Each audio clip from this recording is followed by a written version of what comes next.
বন্ধুরা, মনিকার রান্নাঘরে তোমাদের সকলকে স্বাগত। আজকে দেখো আমি আরেকটা নতুন রেসিপি নিয়ে এসেছি। এটা তরকার রেসিপি আমি আগেও দিয়েছি, কিন্তু এই তরকাটা আমি মটন কিমা দিয়ে করব। আমি তার প্রিপারেশন গুছিয়ে নিয়েছি। দেখো এখানে আমি দুখানা ডিম আমি ভেজে ভালো করে একটুখানি ভেঙে নিয়েছি। এছাড়া এখানে আদা, রসুন কিমা, কাঁচা লঙ্কাটা আমি কুচি করে নেব। আর এখানে একটা গোটা টমেটো আর দুখানা পেঁয়াজ নিয়েছি কুচি করে। আর এখানে একটুখানি আদা, রসুন, পেঁয়াজ আর লঙ্কা একটুখানি আমি মিক্সিং করে নিয়েছি। এখানে ধনেপাতা কেটে ভিজিয়ে নিয়েছি। আর ডালটা তো অবশ্যই আগের দিন রাতে ভিজিয়ে রেখেছিলেন, একটু রাজমা দিয়েছি।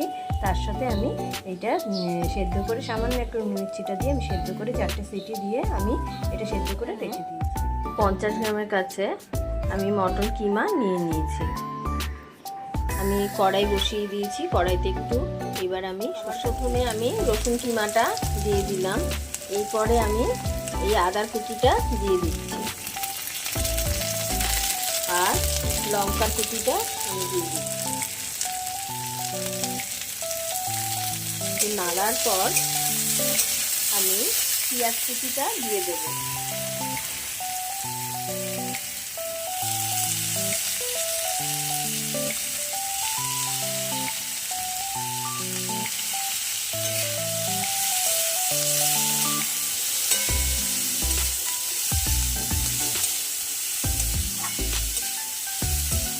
কিছুটা ভাজার পর আমি এবার কিমাটা দিয়ে দিলাম।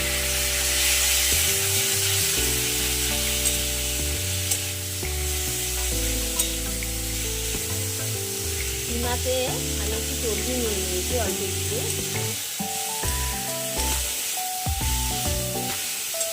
এবার এটাতে আমি একটু নুন, হলুদ ও লঙ্কার গুঁড়ো আমি দেবো। পেস্ট করে রাখা আদা, রসুন, পেঁয়াজ, কাঁচা লঙ্কা এই পেস্টটা আমি দিয়েছি।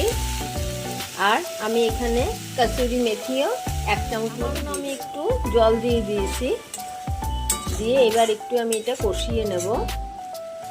আর আমি একটু 1 থেকে 1.5 চামচ মতন একটু টক দই দিয়ে দেবো। টক দই দিয়ে দিয়েছি। দিয়ে এবার আমি একটু এটা কষাবো।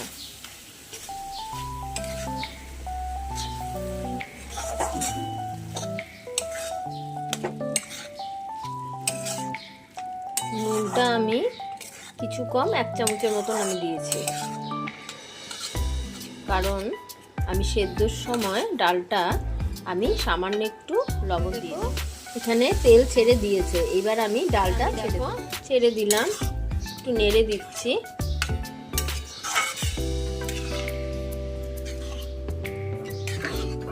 ধনে পাতাটা আমি দিয়ে দিয়েছি।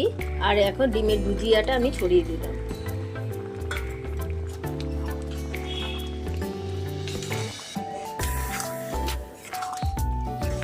এটা এখন কিছুক্ষণ আমি নাড়বো, তারপরে আমি ঢাকা দিয়ে আমি রেখে দেব। কড়াইতেই এটা আরও ঘন হয়ে যাবে। কিছুটা পরিমাণে বাটার দিয়ে দিচ্ছি আর আমি ঢেকে দেব।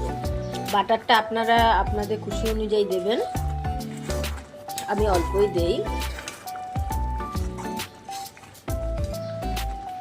এবার আমি ঢেকে দেব।